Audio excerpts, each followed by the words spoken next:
हमने अध्याय 2 के पहले भाग में मनोविज्ञान की विधियों पर हम चर्चा कर रहे थे। भाग 2 के अंदर भी हम मनोविज्ञान की विधियों पर ही चर्चा करेंगे और उससे अगला जो पार्ट हमारे पास आता है वो है परिवर्त्य का संप्रत्यय यानी कंसेप्ट ऑफ वेरिएबल्स। जो वेरिएबल्स है वो एक ऐसा उद्दीपक है या जिसको हम स्टिमुलस कहते हैं या जो घटना है जो बदलती रहती है, अर्थात भिन्न भिन्न मानक मान होते हैं, उनकी वैल्यूज़ बदलती रहती है और इन वेरिएबल्स का मापन भी किया जा सकता है। तो ये जो परिवर्त्य हैं दो प्रकार के होते हैं। एक है अनाश्रित परिवर्त्य, इंडिपेंडेंट वेरिएबल।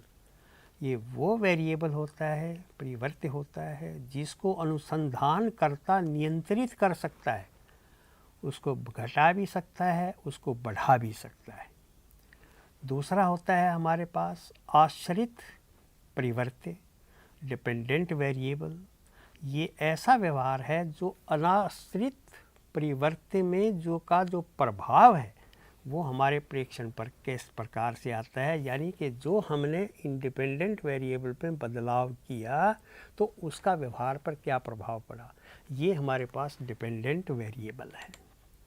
तो आश्रित परिवर्त्य जो गोचर है वो यह बताता है कि अनुसंधानकर्ता व्याख्या करता है उसकी और अनाश्रित परिवर्त्य में परिवर्तन करके उसके प्रभाव को देखना चाहता है। यही अनुसंधान है। उसके बाद प्रायोगिक एवं नियंत्रित समूह, ये दूसरा एस्पेक्ट हमारे पास आता है। इसके अंदर जो हमने पार्टिसिपेंट्स को लिया है उसको हम दो भागों में बांटते हैं। एक प्रायोगिक समूह, वह समूह होता है जिसमें सदस्यों को अनाश्रित परिवर्त्य पर हस्तन के लिए प्रस्तुत किया जाता है, यानी ये एक्सपेरिमेंटल जो ग्रुप है इसको हम इंडिपेंडेंट वेरिएबल देते हैं। दूसरा है नियंत्रित समूह जिसको हम इंडिपेंडेंट वेरिएबल नहीं देते हैं। तो इन दोनों की फिर हम तुलनात्मक अध्ययन करते हैं।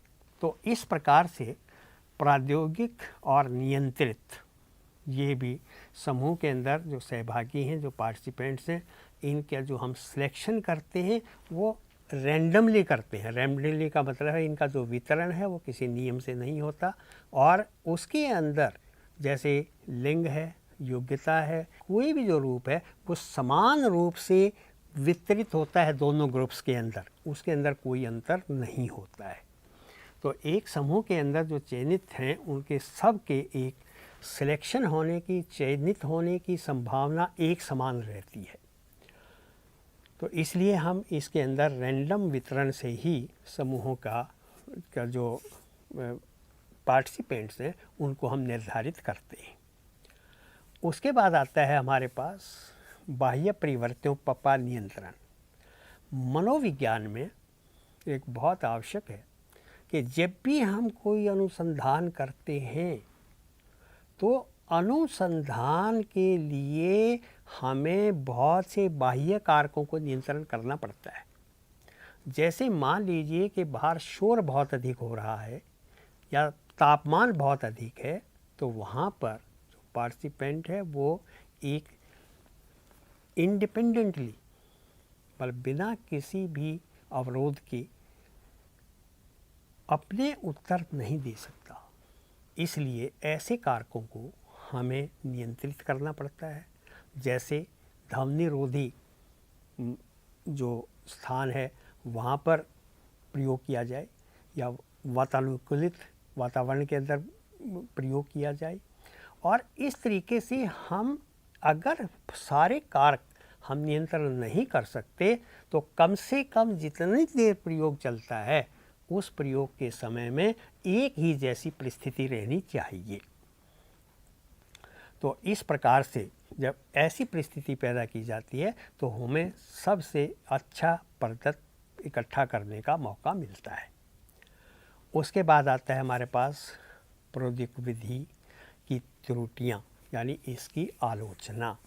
प्रयोग विधि के अंदर सबसे बात यह है कि जितने हमारे पास कारक हैं जो व्यवहार को प्रभावित करते हैं, उनका पूर्वानुमान नहीं हो सकता, और दूसरा, उसके ऊपर पूर्ण तरीके से नियंत्रण नहीं हो सकता।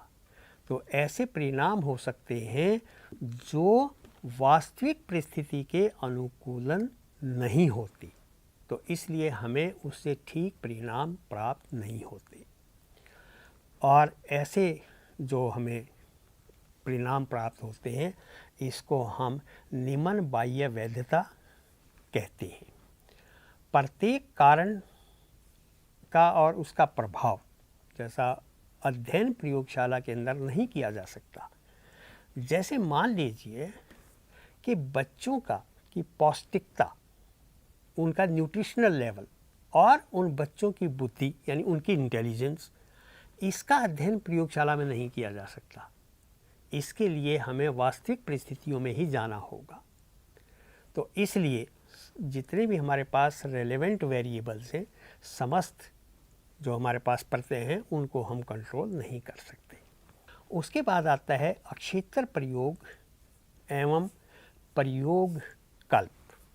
अक्षेत्र प्रयोग जैसा कि नाम बताता है, एक निश्चित अक्षेत्र के अंदर स्थान पर ही एक व्यवहार की वास्तविक रूप को देखा जाता है, लेकिन कई परिस्थितियां ऐसी होती हैं कि जो प्राकृतिक रूप से जिसका अध्ययन नहीं किया जा सकता,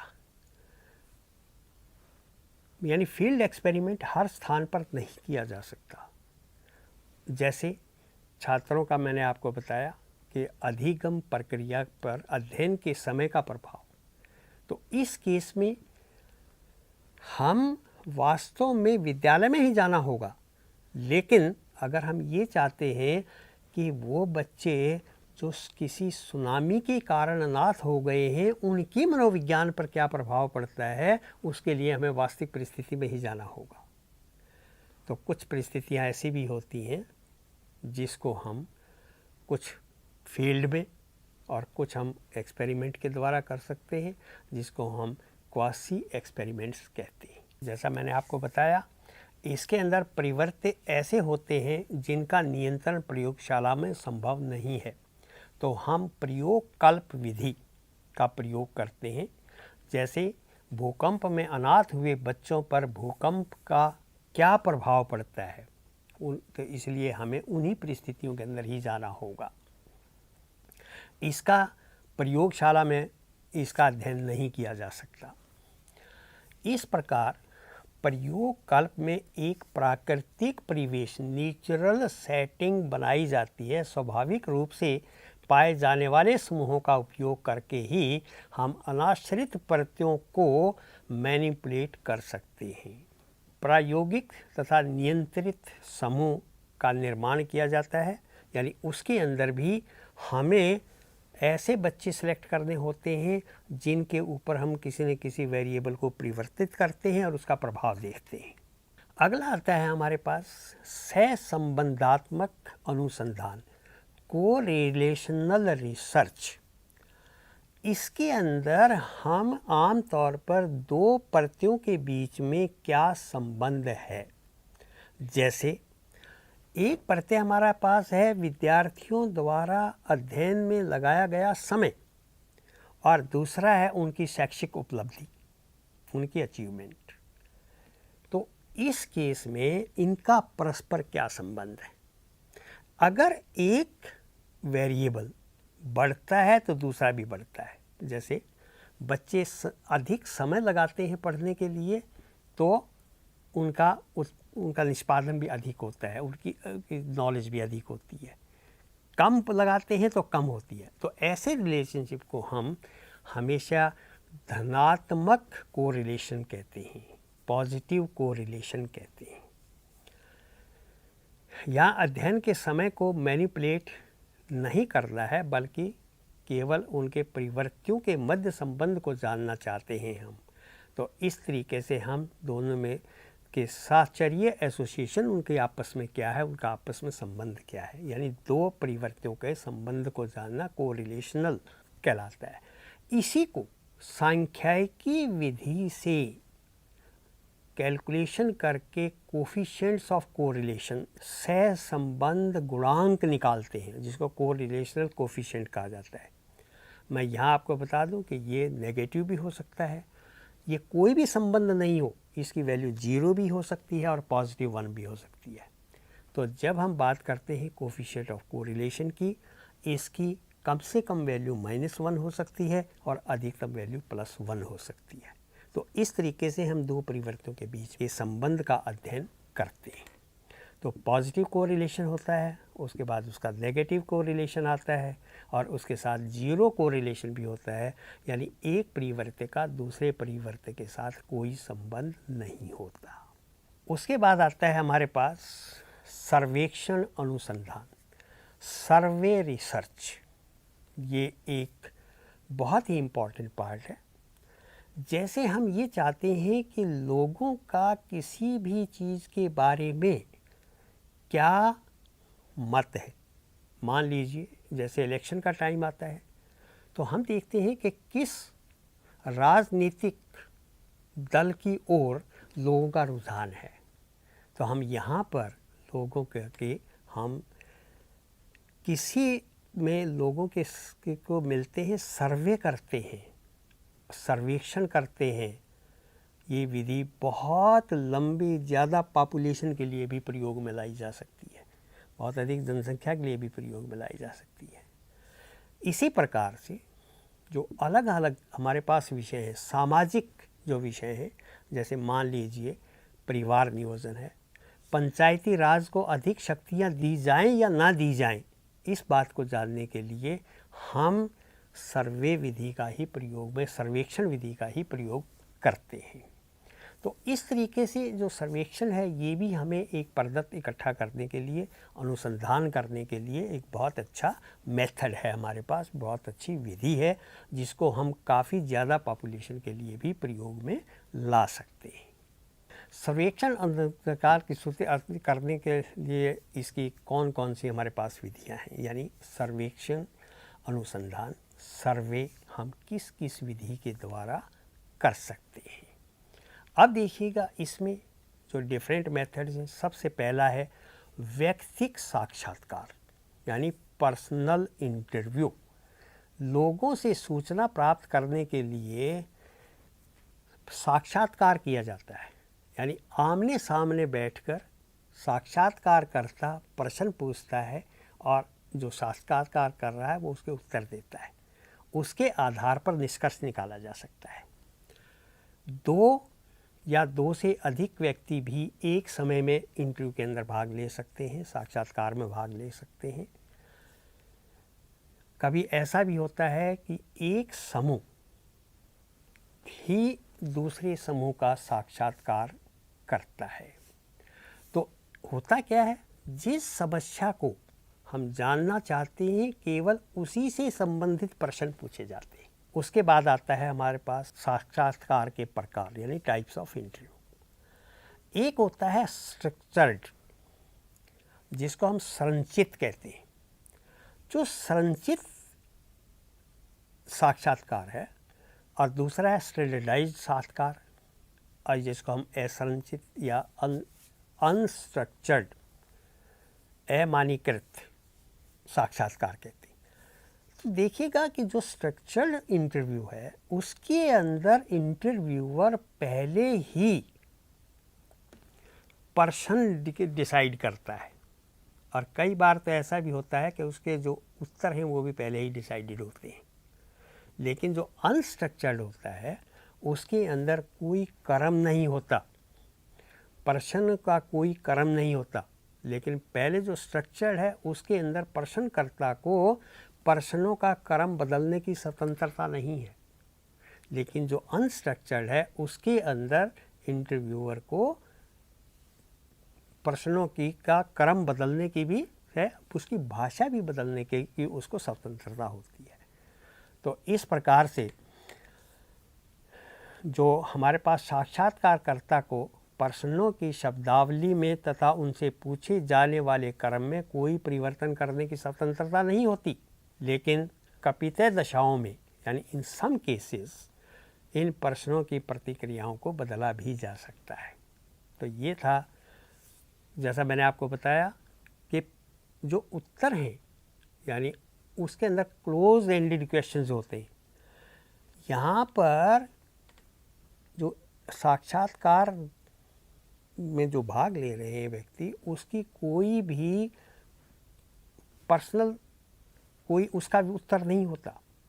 उसमें क्या होता है, उसके अंदर मान लीजिए चॉइस दी जाती है। जैसे दहेज प्रथा अच्छी है, आप उसके लिए सहमत करते हैं, बहुत अधिक सहमत करते हैं, नहीं करते हैं, बहुत अधिक नहीं करते। एक स्केल बनी हुई होती है जिसको हम रेटिंग स्केल कहते हैं। तो यहाँ पर जो साक्षात्कार में भाग ले रहा है उसके पास कोई ऑप्शन नहीं होती, उसको उत्तर उसी के अनुसार देने होते हैं। लेकिन जो अनस्ट्रक्चर्ड है उसके अंदर जो साक्षात्कार है, कोई भी प्रश्न पूछ सकता है और उसका उत्तर भी वो अपने अनुसार दे सकता है। तो इस तरीके से इसमें अंतर होता है दोनों के अंदर, स्ट्रक्चर्ड इंटरव्यू में भी और अनस्ट्रक्चर्ड इंटरव्यू के अंदर भी। उसके बाद आता है हमारे पास प्रतिभागियों की संयुक्तियाँ, combinations of participants in an interview situation. फिर साहब मैंने आपको पूर्व में भी बताया, व्यक्ति से एक व्यक्ति, साक्षात्कारकर्ता किसी भी एक व्यक्ति से प्रश्न करता है समस्या से उससे संबंधित। दूसरा हो सकता है एक ही व्यक्ति समूह से साक्षात्कार करता है, यानी कि पूरा समूह साक्षात्कार में भाग लेता है। और ऐसा भी होता है कि एक समूह एक व्यक्ति से साक्षात्कार करता है। तो इस तरीके से हम ये देखते हैं कि 3 प्रकार से हम साक्षात्कार किया जा सकता है, साक्षात्कारकर्ता कर सकता है। उसके बाद है साक्षात्कार करना एक कौशल है, इसके लिए बड़ी ट्रेनिंग की भी ज़रूरत होती है और साक्षात्कार जो है बहुत भी ज़्यादा अभ्यास के बाद इंसान एक बहुत अच्छे प्रकार से साक्षात्कार कर सकता है। साक्षात्कार की उपयुक्तता है, एक यहाँ पर हम सूचनाओं को बड़ी गहराई से जान सकते हैं, किसी व्यक्ति को हम बहुत ही गहराई से उसको समझ सकते हैं। परिस्थिति के अनुसार इसको लचीला और अनुकूलित बनाया जा सकता है। बच्चों तथा अशिक्षित जो व्यक्ति हैं, यानी बच्चे जिसको लैंग्वेज बहुत ज़्यादा डेवलप नहीं होती, बच्चे भाषा नहीं आती, या अशिक्षित है उसको भी भाषा बहुत अधिक नहीं आती, तो उनके बारे में भी हम आपस में आमने सामने बैठकर हम उसके बारे में भी सूचना प्राप्त कर सकते हैं। लेकिन साक्षात्कार की कुछ सीमाएं भी हैं। एक तो इसमें समय बहुत अधिक लगता है, यानी टाइम कंज्यूमिंग प्रोसेस है। दूसरा, इसमें लागत भी बहुत अधिक है, यानी कोई ये कॉस्ट इफ़ेक्टिव नहीं है, खर्चा बहुत अधिक होता है, पैसा बहुत अधिक लगता है। उसके बाद जो साक्षात्कार है, लेकिन फिर भी ये एक प्रभावी विधि है, कॉस्ट इफ़ेक्टिव नहीं है लेकिन फिर भी एक प्रभावी विधि है किसी सूचना को एकत्रित करने के लिए। इस भाग में हमने बहुत महत्वपूर्ण मनोवैज्ञानिक अनुसंधान की विधियों पर चर्चा की है। तीसरे भाग में हम इन्हीं विधियों के बारे में और चर्चा करेंगे और उसके साथ साथ एक बहुत महत्वपूर्ण भाग है अनुसंधान में नैतिक मुद्दे। ये भी एक बहुत इम्पॉर्टेंट है, ये हम तीसरे भाग में अध्ययन करेंगे। नमस्कार।